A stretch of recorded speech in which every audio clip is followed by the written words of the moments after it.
boa noite. Nós vamos começar a falar hoje, ainda em Lei de Liberdade, do item 5 dessa Lei de Liberdade, do Livro dos Espíritos, que fala sobre livre-arbítrio. Arbitrar quer dizer decidir, né? A arbitragem, ela tem o sentido de decisão. Decidir sobre alguma coisa é arbitrar, quer dizer, diante de uma dada situação, eu preciso tomar uma decisão, então eu estou arbitrando. Por isso que o jogo tem o árbitro, não é? E por isso se fala em livre-arbítrio, ou seja, na capacidade de cada um de decidir acerca da sua própria vida. E a primeira questão desse item de Lei de Liberdade é de número 843, em que Allan Kardec indaga do Espírito de Verdade se o homem tem livre-arbítrio nos seus atos. E a resposta, obviamente, é que sim, né, que todos têm a liberdade de agir, né? No entanto, naturalmente, há algumas questões que a própria filosofia, independente da doutrina espírita, colocam, né? Quer dizer, como que eu sou livre para decidir se eu tenho contingências próprias da minha condição humana? Então, será que um homem faminto, por exemplo, em desespero de fome, etc., ele está livre o suficiente para decidir? Né? Aliás, uma das grandes questões éticas da humanidade no século XX foi justamente essa. Quando foi instalada a Corte de Nuremberg, o Tribunal de Nuremberg, para o julgamento dos crimes de guerra, de genocídio, de crime contra a humanidade, muitos oficiais nazistas usaram como principal argumento de defesa o elemento, né, o argumento, a alegação de que eles cumpriam ordens. Então vamos imaginar lá um oficial que é obrigado, né, pelos seus superiores a exterminar, sei lá, 200, 300 crianças judias ou famílias na câmara de gás, etc. E ele dizer, não, eu só cumpri ordens. E esse cumprir ordens é mais ou menos assim, olha, a responsabilidade não é minha, porque eu estava dentro de um contexto em que me obrigavam a fazer isso, e se eu não fizesse, não é, eu poderia ter, né, alguns prejuízos, né, eu poderia ter alguma coisa negativa em relação a mim, a minha família, poderia acontecer alguma coisa, né? Então, será que esse é um argumento válido? Do ponto de vista moral, não, né? Então, do ponto de vista moral, e principalmente a partir da ótica da moral cristã, em que o amor ao próximo tem que vir em primeiro lugar, em que o respeito ao próximo tem que vir em primeiro lugar, em que a tentativa de ser bom, de não fazer o mal, né, de aplicar na vida os princípios da generosidade, da virtude, etc., nesse momento se cobra do indivíduo o sacrifício de si mesmo em prol do outro. Né? Então, a partir de uma visão da moral cristã, esse oficial não teria esse direito a esse argumento. Ele diria, olha, vocês podem até me matar, mas eu não vou encaminhar essas crianças, quer dizer, essa seria a decisão moralmente válida, né? Por isso que alguns autores colocam que nem sempre a ideia do estado de necessidade justifica o crime, porque no plano do direito, uma das chamadas excludentes da ilicitude, né, excludentes da pena, seria o estado de necessidade, quer dizer, eu estou faminto, né, eu estou com uma outra pessoa, nós estamos com fome, né, e aí tem só um prato de comida, não dá para dividir em dois, eu mato o colega para eu sobreviver, quer dizer, do ponto de vista da moral cristã, isso não se justifica, né? Então é preferível que se deixe o outro e que se sacrifique a si mesmo. E essa moral cristã é uma moral estranha. Lá no Evangelho segundo o Espiritismo, nós vamos encontrar um capítulo cujo título é Estranha Moral, né? Porque muitos aspectos da moral cristã, eles vêm justamente na contramão do senso comum. mesmo daquilo que nos parece mais lógico, né? Então, é lógico, é o instinto de preservação. No entanto, não sendo animais, né, os seres humanos teriam condições de atingir um grau de sensibilidade espiritual, de sensibilidade humana mesmo, que estaria acima dessas questões meramente instintivas, meramente, né, da compulsão, do desejo, da necessidade e assim por diante. Quer dizer, então, a indicação é abrir mão de si mesmo pelo outro. Quando Emmanuel diz que o amor de mãe é o amor que na terra mais se aproxima do amor de Deus, eu queria usar isso quando alguém diz assim, mas será possível que se chegue nisso, né? Da gente abrir mão de uma necessidade própria em prol do outro? Em geral, mãe faz isso, né? É muito comum, na minha casa, minha mãe dizia que a mãe dela dizia, que por sua vez dizia que a mãe dela dizia, né? Um ditado que diz assim, desde que filho pari, nunca mais comi. Né? Por quê? Porque tudo de melhor vai para o filho. É interessante isso, né? Não ligue, se tiver ali, que escolher entre o bem-estar do filho e o bem-estar da mãe, a mãe abre mão de si e dá para quem? Para o filho. Então, se é possível isso, qualquer um de nós, independente da idade, de sermos homens, mulheres, né? Então, e pode-se chegar nisso, de abrir mão do próprio interesse pelo outro. É uma moral estranha? É uma moral estranha. O que não quer dizer, naturalmente, deixar que o outro pise na gente. Né? O Chico Xavier, em muitas entrevistas, dizia que Jesus nos ensinou a ser bons, mas não a ser bonzinhos, porque bonzinho é bobo. Né? A gente tem que ser bom. O que é ser bom? Ser generoso, bom. Né? Mas não necessariamente ser bobo, né? Deixar que a injustiça, o mal grace. Aliás, no próprio Livro dos Espíritos, há uma questão em que Allan Kardec pergunta para os bons espíritos, por que o mal domina o mundo? E os espíritos respondem, porque os bons são tímidos. Olha que interessante. Por que o mal domina o mundo? Os espíritos respondem, porque os bons são tímidos, né? Não fazem, às vezes, o estardalhaço que deveriam fazer para que o bem realmente prevaleça sobre a prática do mal. Então, essa questão é muito clara, né? O homem tem livre-arbítrio? Segundo os espíritos, livre-arbítrio absoluto. Absoluto. Bom, aí nós vamos entrar numa questão propriamente espírita, de um conteúdo espírita. Qual é essa questão de um conteúdo propriamente espírita? É a questão do esquecimento do passado pela reencarnação. Né? Se nós tivéssemos lembranças do passado, todas as nossas escolhas estariam condicionadas a essas lembranças.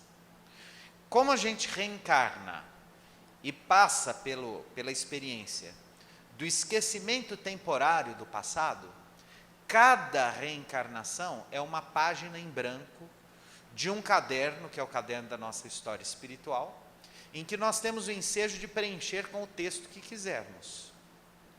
E muitas vezes, a gente tem intuições do passado, mas nós não sabemos. Às vezes, dentro da nossa casa, tem 2, 3, 4 filhos, ou chega um sobrinho, ou uma cunhada, ou mesmo temos um irmão, ou um pai, uma mãe, que a gente não tem muita afinidade. Por mais que a gente tente se aproximar, entender, é estranho. Uma vez eu ouvi uma senhora que dizia, eu tenho esse filho, ela falando de um filho, né? E ela dizia assim, eu não consigo amá-lo como mãe. Né? Quer dizer, ela tinha o filho, ela se esforçava, ela cuidava, ela fazia tudo, mas ela não conseguia, tinha alguma coisa estranha na relação dos dois, e o menino também tinha algumas rejeições para com ela. Então a gente pode ter determinadas intuições, determinadas dicas, né, que a nossa intuição, aquele, né, que se chama no senso comum nosso sexto sentido, aquela sensibilidade nos indica alguns caminhos, e esses caminhos, quando aparecem, quando essas intuições acontecem, é um sinal, inclusive, que a gente tem que fazer um esforço maior para resolver esse problema. Por quê? Conviver bem com quem a gente tem afinidade é simples, é fácil. Não há mérito nenhum, não precisa sacrificar. O problema é conviver bem com aqueles que a gente tem uma certa antipatia, que essa é ali que a gente tem que investir as nossas energias existenciais, psicológicas, para tentar dirimir situações de contenda, de agressividade, de antipatia, e tentar construir o amor.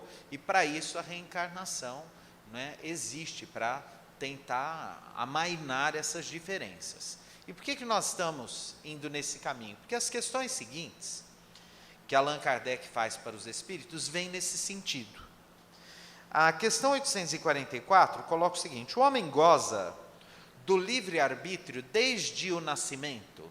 E os espíritos também, eles são muito didáticos para explicar isso. Como assim? Nós sabemos que o espírito, e o André Luiz, na obra de Chico Xavier, nos fala muito dessa questão, quando ele fala em Missionários da Luz, do processo da reencarnação, tem lá aquela passagem da reencarnação do espírito Alexandre, né, que tem toda uma preparação para voltar à Terra, né? É comum nós, espíritos já de uma certa categoria, que não estão mais tão embrutecidos, tão animalizados, sermos preparados para novos projetos reencarnatórios. Então o perispírito passa por um processo de restringimento, um processo de condensação, que vai se densificando, se sintetizando, até que, como numa pequena cápsula de energia espiritual, nós somos depositados no ato ali da fecundação, nós somos depositados pelos engenheiros siderais, pelos amigos espirituais, pelos, às vezes, espíritos familiares, que estão conosco já há muitos séculos, lidando, tentando nos ajudar, tentando nos envolver para o bem, tentando nos resgatar de nós mesmos. Então nós somos preparados espiritualmente, colocados ali para aquela reencarnação, e ali ocorre, nesse processo de restringimento perispiritual, já acontece automaticamente o esquecimento do passado. Como que isso se dá? Quase como um processo magnético, é um magnetismo. Vai havendo ali uma magnetização, quase num processo hipnótico.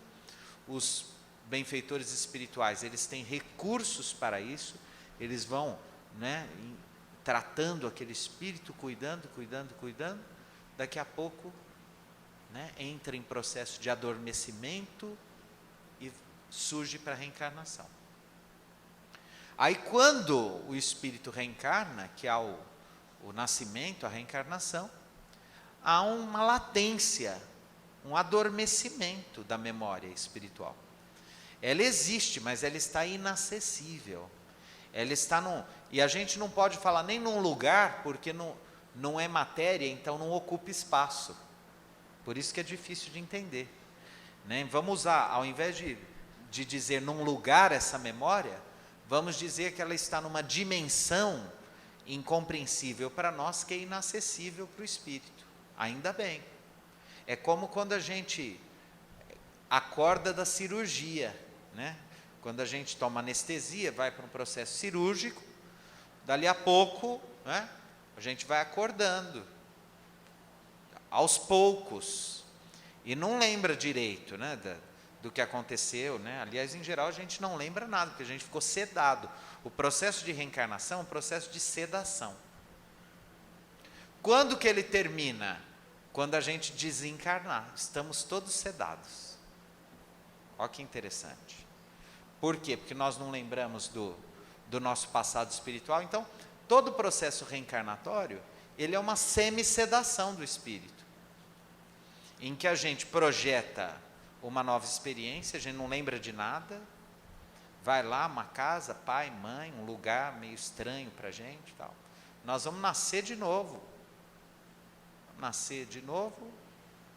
vai aos pouquinhos, o corpo físico, a glândula cerebral possibilitando um pouco mais de ação, de entendimento, de compreensão, né? A psicologia do desenvolvimento vai trabalhar, vai estudar justamente isso, de que forma, né, o sujeito vai ampliando as suas faculdades, suas faculdades psíquicas e neurológicas, né, com cognição, memória, criatividade, raciocínio lógico, situação espacial, linguagem, né, geometria, a parte esquerda, direita do cérebro, quer dizer, afeto, razão, né, se expandindo, até que essa situação em geral, ela atinge o seu nível mais livre, mais liberto na fase adulta. Então, por isso que a gente diz que a adolescência é um período difícil. Por que os filhos começam a dar trabalho na adolescência? Porque o espírito começa a retomar características de personalidade lá das encarnações anteriores, começa a se revelar. Até então, ele estava assim, a gente consegue dobrar um pouquinho mais, conduzir, né? Aquelas antipatias elas estão mais discretas, mais simples. A hora que surge o adolescente, a gente assim, começa a colocar, como que diz o ditado? As manguinhas de fora. Que manguinhas são? São as manguinhas da personalidade espiritual. Começa a emergir, ó. A gente olha aquele adolescente e fala, mas espera aí, esse aí não parece nem de longe aquela criança que eu conhecia quando tinha 6, 7 anos, 5. Que coisa estranha. Quem que é esse ser novo que está despontando aí? É o espírito, ó, que está retomando. Né? Num processo de semi-sedação, ele vai se revelando. E aí é aquilo que no senso comum a gente chama de índole, de temperamento, de determinadas tendências, que tanto podem emergir para aspectos negativos da personalidade, quanto podem também emergir para aspectos extremamente interessantes, positivos da personalidade. Então, é justamente às vezes nesse período que afloram inclusive talentos para o conhecimento, para a arte, para ciências, né? Às vezes até para a vocação religiosa, né? Nessa época que começa-se a emergir. Bom, e aí o espírito, então, dotado de sua liberdade, vai fazer os seus próprios caminhos, vai começar de novo a estabelecer as suas escolhas. Em geral, o que acontece? Há um projeto básico da reencarnação. Então nós fazemos, é como uma viagem, a gente faz um trajeto, um plano de viagem. Mas a qualquer momento da viagem, o projeto está desenhado, está estabelecido. Essa é a nossa reencarnação. Há inclusive o momento em que nós vamos encerrar essa experiência. Então tem gente que nasce já com o projeto reencarnatório breve. Espíritos que, né, desencarnam muito cedo, crianças, 7, 8 anos, 9, 5 anos, outros 18, 20, 30, 40, e aqueles mais folgados que vão até 90 anos, né? 100, né? Esses são, bom, mas já está pré-determinado. Esses dias eu estava lendo um livro sobre o seu Eurípides Barçanufo, e um dos alunos mais proeminentes de Eurípides Barçanufo no Colégio Allan Kardec, em Sacramento, foi o seu Jerônimo Cândido Gomide. Jerônimo Candinho. Tem pelo menos 2 meninas que o conheceram aqui, a Solange e a Deia, né? Que foram praticamente criadas na casa do seu Jerônimo, né? Lá em Palmelo, que foi o fundador de Palmelo. Você conheceu, Joana, o Jerônimo Candinho? Não? Já ouviu falar, né? Não sei, às vezes alguém aí conheceu, né? O Jerônimo Candinho foi aluno do seu Eurípides. E o seu Jerônimo era um moço, na época do seu Eurípides, um dos alunos mais velhos do seu Eurípides, no Colégio Allan Kardec. E como ele era fortão, alto, o seu Eurípides colocava ele para tomar conta dos obsidiados. Tinha uma ala lá dos obsidiados, o seu Eurípides, né? E o seu Eurípides chamava os alunos de senhor. Então ele dizia, seu Candinho, né, seu fulano, tinha o doutor Tomás lá em Franca, que eu conheci muito também, né? E aí, um belo dia, o seu Eurípides estava descansando no pátio do colégio, tinha um jasmineiro bonito lá, tradicional, né, que fez história no espiritismo, o jasmineiro do seu Eurípides. Ele estava descansando assim, e o seu Jerônimo que na época devia ter seus 18 anos, 17, 18 anos, estava varrendo assim, e o seu Eurípides cochilando, né? Dali a pouco o seu Eurípides acorda. Seu Candinho, onde o senhor pensa que vai? Não, seu Eurípides, eu não queria acordar o senhor. Aí o seu Eurípides falou, olha, lá no bairro do Zagaia, a dona Mariquinhas acabou de perder a filha de 8 anos. Nesse instante, ela está chorando sobre o cadáver da menina, blasfemando contra Deus e Jesus e me xingando muito alto, porque eu não curei a filha dela. E aí o seu Candinho falou assim, mas ainda ontem a menina estava aqui brincando, boa, como que isso é possível? Né? E aí o seu Eurípides voltou a cochilar. O seu Candinho, né, fingiu que estava varrendo, deu a volta no pátio do colégio, largou a vassoura lá e foi correndo para ver se era verdade. O seu Eurípides tinha clarividência, tinha desdobramento, né? E ele chegou lá no bairro, que era até um pouco afastado, e viu exatamente a cena que o seu Eurípides tinha descrito. A mulher xingando e tal, e coisa, e blasfemando, e xingando o seu Eurípides. Quando ele voltou, o seu Eurípides estava lá. Onde o senhor foi? Fui varrer, seu Eurípides. Que coisa feia mentir, seu Candinho. O senhor foi lá na casa da dona Mariquinhas. É mesmo, seu Eurípides, e estava exatamente como o senhor descreveu. Ele falou, pois é, ela está blasfemando e xingando porque ela é ignorante das leis divinas. A menina veio com uma reencarnação curta e ninguém poderia prolongar a sua existência mais. E o senhor, seu Candinho, o senhor é igual Tomé, precisa ver para crer. Né? E assim eram várias as experiências do seu Eurípides, de bilocação, né? Era visto, materializado, condensado em outras regiões, às vezes até muito distantes, se viu o seu Eurípides. A hora que o remédio chegava lá, ele já tinha ido, já tinha cuidado. Para quem não conhece, o seu Eurípides é esse que está aqui à minha direita, que temos o quadro dele aqui, né? Eurípides Barçanufo, grande professor de Sacramento. Então, ele conta essa história, quer dizer, quando o espírito tem um projeto reencarnatório breve, não há o que segure. Pode ir lá no Hospital Israelita de Nova York, se for para desencarnar, desencarna, volta, por mais triste que se nos pareça. Não é? Então a gente reencarna, mas no trajeto, né, do início ao fim de uma encarnação, podem ocorrer mudanças, e às vezes nós desviamos quase em sentido oposto àquele que nós traçamos para a nossa encarnação. São as chamadas reencarnações perdidas. Algumas reencarnações, o espírito volta com muito mais compromisso do que ele tinha antes de reencarnar. Ele assume mais compromissos terríveis, às vezes dolorosos. Por isso que o tempo e a liberdade são atributos muito difíceis para a gente lidar com eles.